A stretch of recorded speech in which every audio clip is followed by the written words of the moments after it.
ఉన్నాం. ఇదే విధంగా కోడి మస్తు డిమాండ్, పంచాయతీ ఎన్నికల ఎఫెక్ట్, 4 రోజుల్లో 240 వరకు పెరిగిన చికెన్ ధర, రాష్ట్రంలో తొలి విడత చికెన్ ఖర్చే 30 కోట్లు.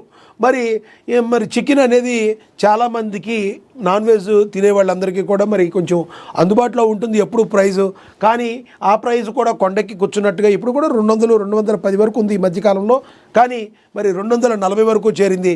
దీనికి కూడా ప్రధాన కారణం లేకపోలేదు.